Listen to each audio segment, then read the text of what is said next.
다음 주에 수능이 있습니다. 우리 수능날 목요일인데 수능 기도회가 우리 교회에 있습니다. 우리 자녀가 수능을 보시는 분들, 또 손주가 수능을 보시는 분들, 또 그렇지 않더라도 수능 보는 우리 학생들을 위해서 기도하시기를 원하시는 분들 누구라도 참여 가능하니까 수능 기도에 많이 참여해 주시기를 바라겠습니다. 우리 학생들이 많이 떨릴 겁니다. 그리고 긴장도 많이 돼서 막 시험 시간 전에 막 몸이 컨디션이 안 좋을 수도 있습니다. 기도가 많이 필요합니다. 많이 오셔서 기도해 주시기를 바라겠습니다. 그리고 주일 3부 예배 마치고 안수기도가 있으니까 우리 학생들 오고 와서 안수기도 받을 수 있도록 해주시면 되겠습니다. 우리나라 속담에 말 한마디로 천냥빚을 갚는다라는 말이 있습니다. 이것은 단순히 어떤 말에 대한 교훈뿐만 아니라 태도에 대한 교훈을 담고 있습니다. 그 조선시대에 백정 박상길이라는 백정이 있었습니다. 고기를 열심히 써는 백정인데 어느 날 그 양반 하나가 와서 고기 한 근을 달라고 합니다. 근데 이 조선시대의 백정은요, 천민 중에서 아주 천민이었습니다. 양반은 굉장히 높은 위치에 있는 사람이었죠. 그래서 백정에게 반말로 야, 이 백정놈 상길아, 어서 고기 한 근을 나에게 다오, 이렇게 건방지게 이야기를 합니다. 그리고 돈을 훅 하고 던집니다. 그리고는 백정 박상길이 고기 한 근을 뚝 잘라서 양반에게 줍니다. 그리고 양반을 보내고 난 다음에 다른 양반이 한 사람 찾아옵니다. 백정에게 이렇게 이야기합니다. 어이 박서방, 고기 한 근만 주시게. 그랬더니 이번에 백정 박상길이 고기 한 근을 잘라서 주는데 아까 그 사람도 한 근을 달라고 했는데 이번에 한 근이 훨씬 덩어리가 크게 잘라서 한 근을 줍니다. 그리고 받아갔는데요, 몇 시간 있다가 그 첫 번째 받아갔던 양반이 노발대발하고 찾아옵니다. 야, 이 백종놈아, 어떻게 사기를 치려고 해도 이렇게 치냐고. 똑같이 한 근을 달라고 했는데 나한테는 요만한 덩이 한 근을 주고 어떻게 저 사람에게 저렇게 큰 덩어리 한 근을 줄 수가 있느냐 하고 난리를 칩니다. 그랬더니 이 백정 박상길은 웃으면서 대답합니다. 대감께서 사가신 고기는 백정 상길이가 드린 고기고요, 저 양반 어르신이 가져간 고기는 박서방이 드린 고기입니다. 그래서 크기가 서로 다릅니다 라고 대답을 했습니다. 상길이와 박서방 서로 다른 인물입니까? 똑같은 인물입니다. 그런데 왜 고기를 다르게 썰어 주었을까요? 그건 태도의 차이입니다. 상길이 이놈 하면서 쌍놈으로 부르는 순간 마음이 상하고요, 그 마음이 고기를 자르는데 그렇게 투영이 된 겁니다. 하지만 상놈인데도 불구하고 박서방 하면서 존중했던 마음이 그의 마음을 감동해서 큰 덩어리로 만들게 되었죠. 하나님과 우리의 관계 속에서도요, 태도가 굉장히 중요합니다. 하나님은 하나님 앞에 공손하게, 그리고 하나님 앞에 경외함으로 나아가는 사람을 일반적인 사람, 오히려 하나님을 경홀히 여기는 사람보다 훨씬 더 좋아합니다. 사무엘상 2장 30절에 하나님을 이렇게 이야기합니다.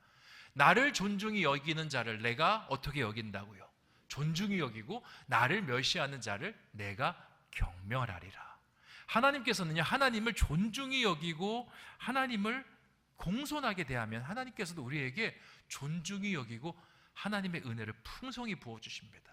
하지만 반대로 하나님을 만홀히 여기고 경홀히 여기고 하나님을 대하면요, 하나님도 우리를 경멸하게 여긴다라고 말씀은 기록하고 있습니다. 어떤 분은 이렇게 이야기할 수 있습니다. 목사님, 하나님을 아는 자 중에 하나님을 만홀히 여길 사람 있을까요? 하나님을 안다면 하나님을 경홀히 여긴다라는 것이 어렵지 않습니까? 제 대답은 이렇습니다. 아니요. 우리가 하나님을 만홀히 여길 때, 하나님을 알아도 경홀히 여길 때가 얼마나 많은지 모릅니다. 가끔 신앙생활 하다 보면요, 하나님을 정말 존중하지 않은 모습으로 하나님을 대하는 사람들 참 많습니다. 우리 안에도 있습니다. 이게 어떤 모습이냐? 하나님을 직접적으로 경멸하거나 모욕 주진 않는데 하나님을 하나님이 아닌 존재로 바꿔버립니다. 어떤 존재로? 우상으로 바꿔버립니다. 하나님은요, 관계의 하나님입니다. 하나님은 우리와 사랑으로 연합하시기 원하십니다. 우리를 사랑하시고 우리의 사랑을 받기를 원하십니다. 그래서 독생자 예수 그리스도를 주셨고, 첫째 되는 계명은 마음을 다하고 목숨을 다하고 힘을 다하여 하나님을 사랑하라 라고 말씀을 하셨습니다. 그런데 우리가 하나님을 대할 때 사랑으로 대합니까? 여러분, 이 금요 기도회 자리에 여러분 어떤 마음으로 오셨습니까? 하나님 사랑해요, 너무 보고 싶어서 왔어요. 다들 그렇게 오셨죠? 근데 어떤 분들은 이렇게 오신 분들도 있을 겁니다. 안 오면 뭔가 일 생길 것 같은데, 목사님이 다 이게 눈으로 보고 있는데 꼭 와야 되는 거 아닌가, 이렇게 오신 분들도 있을 거라 생각합니다.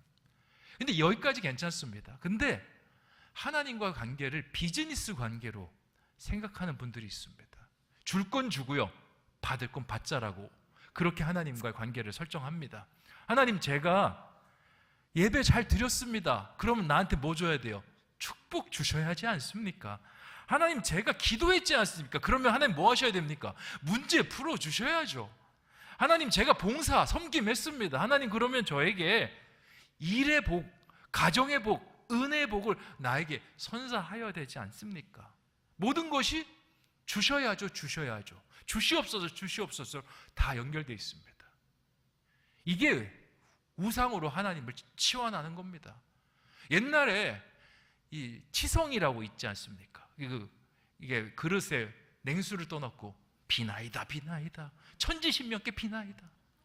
똑같습니다. 하나님 비나이다, 비나이다. 제가 예배 드렸으니 복 주시옵소서. 예배 드렸으니 일 형통하게 해주시고 문제 해결하여 주시옵소서. 이게 하나님을 만홀히 여기는 겁니다. 하나님을 경홀히 여기는 겁니다.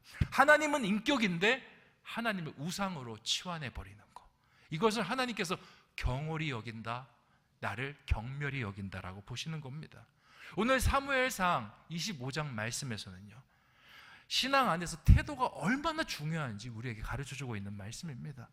이 태도가요, 하나님 앞에 정확하고 공손하면요, 하나님께서 우리에게 풍성한 축복을 내려주시는데, 태도가 불량하잖아요, 하나님께서 축복을 걷어버리십니다. 뿐만 아닙니다. 하나님께서 우리에게 때로는 심판과 형벌도 내려주실 수 있는 것입니다. 이 말씀을 통해서 나를 돌아보고 나의 태도를 하나님 앞에 공손하고 사랑의 태도로 회복하는 저와 여러분 되시기를 주님의 이름으로 축원드립니다. 자, 오늘 말씀은요, 한 사람의 죽음으로부터 시작됩니다. 우리 25장 1절 말씀 같이 한번 읽어보겠습니다. 시작. 사무엘이 죽음에 온 이스라엘 무리가 모여 그를 두고 슬피 울며 라마 그의 집에서 그를 장사한지라. 다윗이 일어나 바란 광야로 내려가니라. 아멘. 누가 죽었습니까? 사무엘이 죽었습니다. 어떤 분은 이렇게 이야기할 수 있습니다. 목사님, 사무엘 벌써 죽은 거 아닌가요? 사무엘이 사사를 그만둔 거는 그 전에 그만뒀지만 죽는 건 25장에서 죽은 겁니다. 우리가 은퇴하고 나서 바로 죽습니까? 아니지 않습니까? 한참 살다가 하나님의 정한 때에 90세, 100세, 120세, 150세 그렇게 죽지 않습니까? 사무엘도 그렇습니다. 근데 사무엘이 죽은 게요, 다윗에게 큰 변화를 일으킵니다. 왜냐? 이 당시 사회는요, 세 개의 계층이 서로 물고 물리는 관계를 가지고 있었습니다. 제일 첫 번째 계층이 뭐냐? 양반 계층, 일명 봉건 지주 계층이었습니다. 사회가 발달하면서요, 사람의 능력에 따라 부가 그리고 가난이 그렇게 나눠지게 됩니다. 가진 사람은 더 많은 땅을 갖게 되고 거기에 소작농을 부리면서 더 많은 재산을 얻게 됩니다. 재산을 많이 쌓으면 그 재산을 훔쳐가려는 사람이 있겠죠. 그 훔쳐가는 사람들을 막기 위해서 개인 사설 군대를 양성합니다. 그래서 봉건 군주라는 것이 생겨나고요, 그 봉건 군주들은 전쟁을 치릅니다. 전쟁을 왜 하냐? 남과 전쟁을 해서 거기에 있는 소산과 재물들을 뺏어와서 전리품으로 만들기 위해서, 그래서 더 큰 부를 이루기 위해서 그런 일들을 합니다. 이게 봉건지주 계층인데 여기에 사울이 속해 있습니다. 이 사울 시대는요, 이 계층이 갑작스럽게 부상을 하면서 제사장 계층이 밀려나는 형세로 이루어진 때입니다. 두 번째 계층이 있는데 제사장 계층입니다. 왕년에 이스라엘을 통치했던 그런 계층이었어요. 잘 나갔죠. 하나님과 인간 사이에 중간에 제사장 역할을 하고 신탁의 말씀을 받아서 전합니다. 그러니까 내 말은 곧 하나님의 말입니다. 백성들이 그 말 앞에 고개를 숙입니다. 하지만 사회가 발달되면서 전문적으로 군사를 양성한 사람, 돈이 많은 사람, 그 사람들이 사회를 이리저리 휘젓자 이 사람들의 제사장들의 위치가 약화되기 시작합니다. 사무엘이 퇴임을 하게 된 게 단순히 이스라엘 백성들이 왕을 삼아달라고 해서 퇴임한 것처럼 보이죠. 하지만 그렇지 않습니다. 봉건 지도자들이 소장농들에게 시킵니다. 왕을 뽑아달라고. 사회의 분위기를 돈으로 흔들기 시작합니다. 그리고는 이 제사장 계층을 밀어내기 시작하는 겁니다. 그렇게 해서 왕정제도가 태어난 겁니다. 이 세력이 있었습니다. 그리고 마지막 세 번째 세력인데 일반 서민 계층입니다. 다윗이 속한 사람들. 다수를 차지하고 있는데 힘은 별로 없습니다. 가진 게 별로 없기 때문에. 이 점점점 봉건지주 계층이 살아나다 보니 강해지다 보니까 이 두 계층이 밀려나기 시작하는데 예나 지금이나 적의 적은 우방입니다. 친구입니다. 둘 다 밀려나니까 둘이 어떻게 됩니까? 서로 친해지게 됩니다. 그래서 사무엘과 다윗이 굉장히 친밀한 관계를 이루었고 다윗 근처에 아비아달이 따라다녔었고요. 그리고 이 다윗이 어려움을 겪었을 때 사무엘이 도와주는 일들을 하게 됩니다. 그런데 그 제사장 그룹의 축이었던 사무엘이 죽었습니다. 가뜩이나 약해진 제사장 세력인데 사무엘이 죽고 나니까 완전히 와해가 되어버렸습니다. 그러니까 힘의 그 운동장 균형이 완전히 기울어져서 다윗 쪽에는 힘을 쓸 수 없는 상태가 되어버린 겁니다. 그러니까 다윗이 어떻게 하냐? 바란 광야로 도망치기 시작하는 겁니다. 지도를 한번 보셨으면 좋겠습니다. 바란이 어디 있는지. 바란이 어디 있냐면요, 저기 유대가 보이죠? 유대 아래에 네게부 광야가 있고 네게부 광야 아래 바란 광야가 있습니다.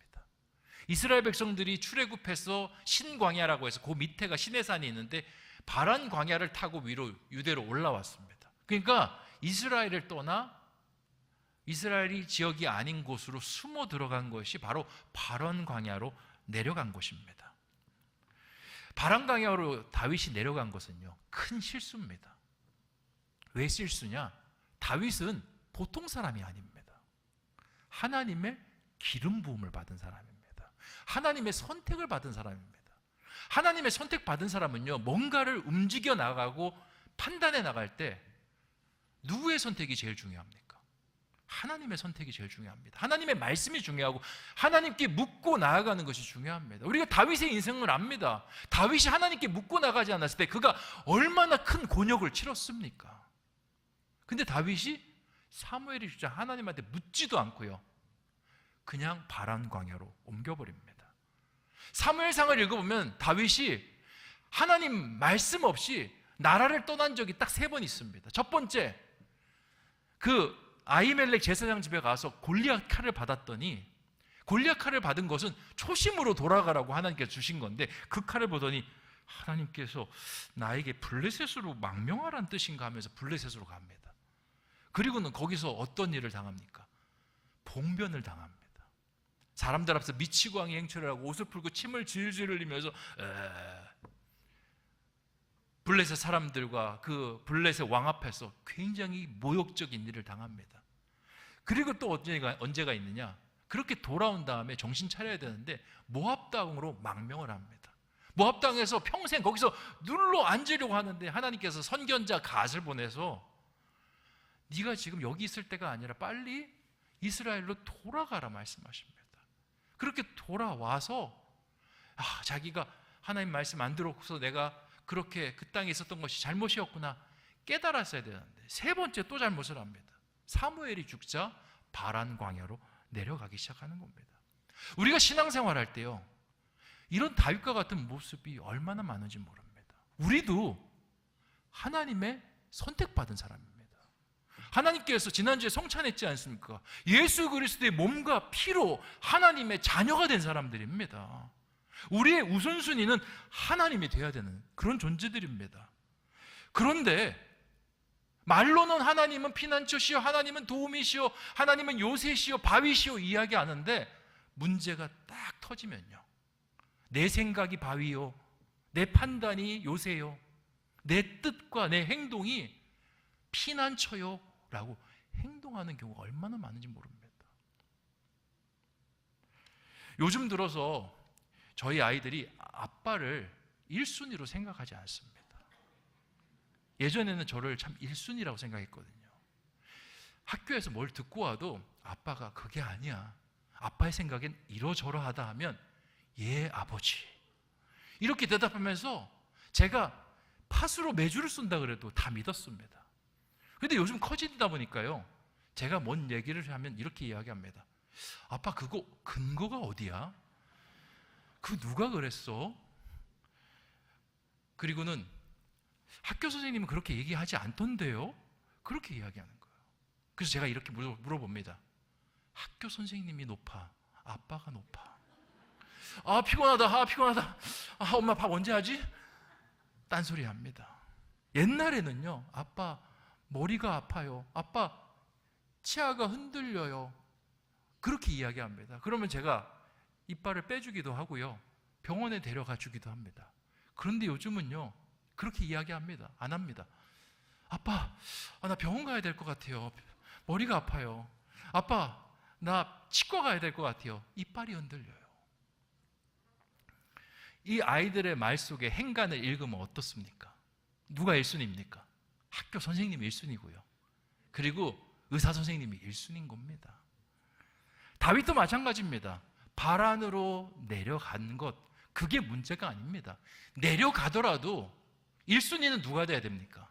하나님이 돼야 됩니다. 하나님 앞에 묻고 하나님이 가라고 말씀하시면 그렇게 옮겨가야 되는 것이 하나님의 선택받은 자, 기름 부음 받은 사람이 해야 되는 일입니다. 그런데 바란이 피난처입니다. 바란이 요새이고요, 바란이 바위이고요, 바란에 가야지 내가 살 수 있다라는 생각으로 내려갑니다. 하나님의 마음이 어떻겠습니까? 씁쓸해지지 않겠습니까? 다윗, 너와 나 사이의 관계가 사랑의 관계 맞니?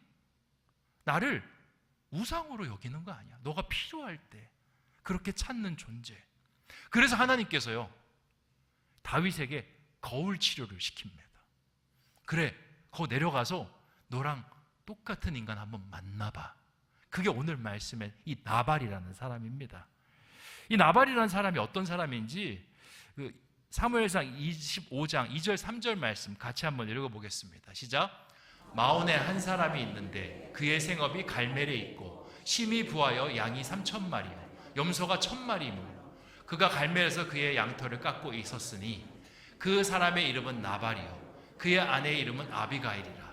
그 여자는 총명하고 용모가 아름다우나 남자는 완고하고 행실이 악하며 그는 갈렙 족속이었더라. 아멘. 마온에 한 사람이 있는데 그 사람이요 심히 부하였다라고 합니다. 부자였습니다. 양이 3,000마리고 염소가 1,000마리, 그리고 털을 깎고 있었다라고 합니다. 이 오늘날의 말로 이야기하면 이 사람이 한 중견기업 오너쯤 됩니다. 3,000마리에 1,000마리 정도 데리고 있으려면 땅이 어마어마해야 됩니다. 외양간도 어마어마하고요, 그 목축을 돌보는 사람들도, 그리고 그 앞에서 목동들도 엄청난 사람들을 움직여 나가 있는 사람입니다. 그러니까 이 땅에 사는 봉건지주 중에 봉건지주였죠. 그리고 마지막 말씀에 이 사람이 어디 족속 사람이라고 합니까? 갈렙 족속 사람이라고 합니다. 갈렙 족속이 어디냐? 유다 지파의 한 줄기입니다. 그러니까 유다 지파 사람인 것이죠. 다윗이 내려왔는데 부자가 있습니다. 그리고 자기와 같은 고향 사람입니다. 다윗이 이 사람을 피난처로 두기 시작합니다.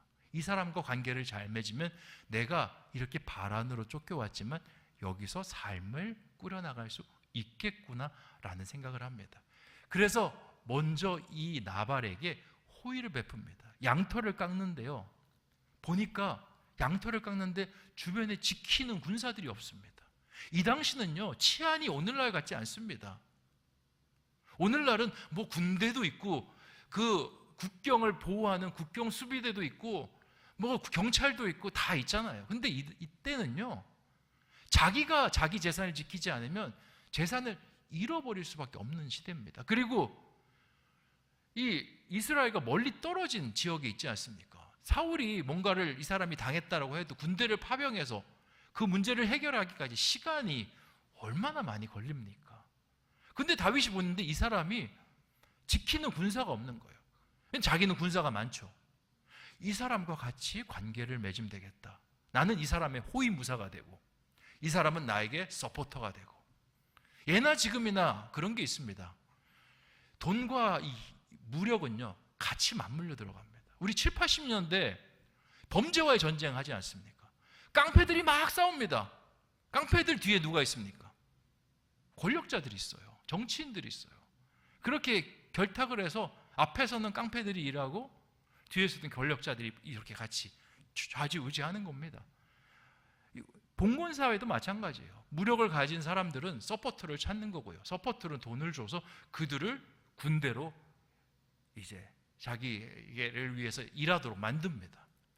딱 다윗이 보니까 이런 관계를 잘 맺을 수 있는 사람으로 보입니다. 그래서 다윗이 먼저 선대를 합니다. 양털을 깎는데 병사들을 쫙 불러가지고 주변을 에워쌉니다. 그리고는 어떠한 사람도 쳐들어오지 못하도록 다 주변에 있는 사람들을 이렇게 보초를 서게 하고 철통 경계를 합니다.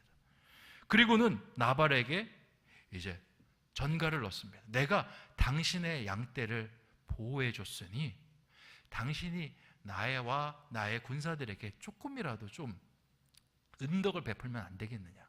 당시 양털을 깎을 때는 큰 잔치가 있었거든요. 이 잔치에 나오는 술과 고기를 우리가 좀 얻을 수 없겠느냐, 그렇게 이야기를 합니다. 근데 나발이요 뭐라고 대답하냐면 10절 말씀 같이 한번 읽어보겠습니다. 시작.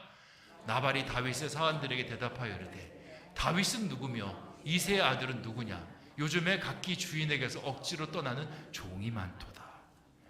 다윗을 모욕해버립니다. 다윗이 누구요? 이새의 아들은 누구야? 난 그런 사람 들어보지 못했는데. 요즘 말로 이야기하면 다윗이 누구야? 그 듣보잡은 누구야? 듣보잡 아십니까? 듣기도 보지도 못한 잡놈, 듣보잡이라고 합니다. 그게 누구야? 그리고 다윗의 마음을 후벼 파는 마음이 있습니다. 요즘 각기 주인에게서 억지로 떠나는 종이 많도다. 다윗이 사울의 종이었습니다. 신하였습니다. 근데 어떻게 됐습니까? 떠났습니다. 그런 반역자가 있다던데 그놈이 다윗 아냐? 라고 이야기를 넣는 거예요. 다윗이요 피가 거꾸로 솟습니다. 그리고는 당장 칼을 차라고 하고는 칼을 차서 이 나발을 죽이러 떠나게 됩니다. 근데 다윗이요 나발을 뭐라 할 그런 게 안 됩니다. 왜냐? 다윗이 똑같이 하나님한테 그렇게 했거든요. 하나님께서 다윗을 선대하셨습니다. 몇 번을 구해주셨습니까? 심지어 사울을 자신의 손에 그 엔게디 동굴 속에서 붙여준 적도 있습니다. 근데 다윗이 그것을 완전히 잃어버립니다. 자신의 인생에서 하나님은 다윗을 항상 1순위로 여겨주셨는데 다윗은 1순위가 되지 않습니다. 하나님의 선대를 하나님을 우상으로 병풍으로 만들어버리는 악으로 갚았던 거예요. 다윗입니다. 똑같이 만나게 하는 겁니다. 이걸 이렇게 생각하면 좀 이해가 편할 것 같습니다. 가끔 남편들 중에서 이제 밖에서 큰 문제를 치르고 막 일으켜서 오시는 분들이 있습니다. 그 문제를 아내 모르게 막 혼자서 수습하려고 합니다. 그런데 수습이 안 됩니다. 이름 점점 커져서 일이 눈덩이처럼 불어서 엄청난 일이 됩니다. 나중에 감당할 수 없을 때 아내한테 이야기합니다. 여보 사실은 이 문제가 이렇게 해서 이렇게 됐어. 그러면 아내가 노발대발하면서 막 화를 냅니다. 근데 아내가 화를 내는 이유가 뭡니까? 문제를 크게 키워서 와서 화를 내는 겁니까? 아내들 다 이렇게 이야기할 겁니다. 왜 그 지경이 됐도록 나랑 이야기를 안 했어부터 이야기합니다. 이 모든 아픔이 가정에서 아픔이 일어나면 그 아픔을 공동 책임져야 되는 사람은 아내인데 이 어려움에 함께 동참하는 1순위는 난데 그것을 이야기하지 않은 것 때문에 아내가 크게 상심하고 마음에 아픔을 겪게 되는 겁니다. 부부간만 그렇습니까? 자녀는 어떻습니까? 자녀가 학교에서 아니면 밖에서 큰 사고를 쳤습니다. 친구들은 다 아는데요. 부모만 모릅니다. 나중에 부모가 알게 되면 어떻습니까? 그 아이가 문제를 일으킨 것보다 더 속상한 게 뭡니까? 내가 뒤로 제쳐졌다는 사실에 부모가 더 속상해하지 않습니까? 우리 하나님도 마찬가지입니다. 하나님 우리 사랑하시고요, 우리와 함께 모든 것을 나누기를 원하시는데, 우리가 하나님 앞에 그렇게 1순위로 나가지 않는 건요, 하나님을 병풍 만드는 것이고요, 하나님을 우상 만드는 것이고, 하나님의 마음을 아프게 하는 것입니다. 하나님이 이걸 너무 아파하셔서요, 다윗에게 나발을 통해서 알려주시는 것입니다. 구약 성경을 읽어보면요, 하나님은 정말 이 태도가 불순한 걸 있잖아요, 참지 못하시는 분입니다. 정말 아파하시는 분이십니다. 구약 성경에 나답과 아비후라고 있습니다. 이들이 하나님 앞에 심판을 받아서 불사름 당해서 죽습니다. 근데 이들이 왜 죽는지 아십니까? 하나님 앞에서 큰 죄를 지어서 죽는 줄 아십니까? 아니요, 불손해서 죽습니다. 이 사람들 대제사장인데 하나님께 향로에 불을 붙여야 되는데, 향로불은 그 제단에서 남은 숯불 가지고 그렇게 잘 아껴놨다가 향로에다 불을 붙여야 됩니다. 그런데 그 불을 그냥 잘못해서 이 제단에 있는 불을 꺼뜨리고 말았습니다. 그러면 하나님 앞에 물으면서, 하나님 제가 불을 꺼뜨렸습니다, 죄송합니다, 불을 다시 어디서 구할까요? 라고 여쭤보고 불을 가야 되는데, 그냥 자기가 갖고 있는 불을 슬그머니 꺼내서 향로에다 불을 붙입니다. 거기서 불이 나와서 이 나답과 아비를 사르르 버리는 겁니다. 그 둘이 죽은 이유가 뭡니까? 태도입니다. 하나님 앞에 불손한 태도. 삼손은 어떻습니까? 하나님께서 그가 태어날 때부터 괴력과 같은 힘을 주셨습니다. 그리고 그 괴력 같은 힘 때문에 이스라엘의 사사가 되도록 하셨고, 블레셋이 벌벌 떨도록 만드셨습니다. 그런데 그 힘을 어떻게 사용했습니까? 자신을 위해 사용하고, 하나님은 안중에도 없었습니다. 그러니까 말로가 어떻게 됩니까? 자신의 생명을 맞바꾸어 자결하는 것으로, 블레셋과 함께 죽는 것으로 인생이 귀결되지 않습니까? 하나님은요, 관계의 하나님이십니다. 하나님은 이순위가 되는 걸 너무 싫어하십니다. 이순위를 만드는 건 하나님께서 정말 그 나를 우상으로 만들었다라고 보시고요, 하나님께서 그것을 경홀히 만홀히 여기는 것으로 보시는 것입니다. 이 말씀을 내 마음으로, 내 삶으로 한번 가져봤으면 좋겠습니다. 여러분의 삶에는 하나님이 몇 순입니까? 1순입니까? 어쩌면 주시옵소서 주시옵소서라고 이야기하는 우상과 그 순위가 별로 차이 없는 그런 존재 아닙니까? 오늘 이 말씀 통해서 하나님의 순위를 1위로 끌어오기를 원합니다. 하나님, 나는 문제가 있을 때 하나님부터 찾겠습니다. 내 삶에 건강의 문제, 물질의 문제, 자녀의 문제 있을 때 그것을 인간의 생각으로 풀어가기보다는 하나님과 먼저 씨름하는 사람이 되겠습니다. 하나님은 나의 피난처시고 진짜 요새이시고 나의 방패이십니다. 그렇게 고백하며 나아가는 저와 여러분 되시기를 주님의 이름으로 축원드립니다. 기도하겠습니다. 좋으신 아버지 하나님, 오늘 태도에 대해서, 주님을 대하는 태도에 대해서 말씀을 깨닫게 하여 주시니 참으로 감사합니다. 다윗은 하나님께 많은 선대를 받았습니다. 하나님에게 다윗은 항상 1순위였습니다. 다윗이 잡힐 때마다 그를 지키셨고 보호하셨고, 골리앗과 싸울 때도 그의 편을 완전히 들어주셨습니다.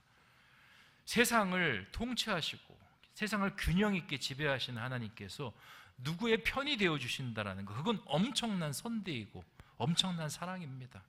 하나님께서 그렇게 다윗을 사랑하셨는데, 다윗은 항상 내 생각이 1순위고 내 판단이 1순위고 나발과 같이 돈 많은 자가 1순위고 힘을 가진 자들이 1순위였습니다. 다윗을 탓할 수 있습니까? 어쩌면 그게 내 모습일 수도 있습니다. 내가 하나님 사랑합니다, 하나님이 나의 구원자십니다, 나의 피난처시고 요새이십니다 하지만 내 삶에 문제가 생겨나면 가장 먼저 물질을 찾습니다. 힘 있는 사람을 찾습니다. 지식 있는 사람 찾습니다. 물질을 해결할 수 있는 정보를 얻기 위해서 이리저리 인터넷을 뒤집니다. 하나님, 오늘부터는 하나님이 반드시 1순위가 되게 하여 주시옵소서. 하나님을 병풍 만들고 우상 만드는 것이 아니라 살아 역사하시는 하나님, 나의 친구이며 나의 구주이며 나의 아버지인 하나님으로 섬기는 우리 신성의 교우 되게 하여 주시옵소서. 감사를 드리오며 모든 말씀 예수님의 이름으로 기도하옵나이다.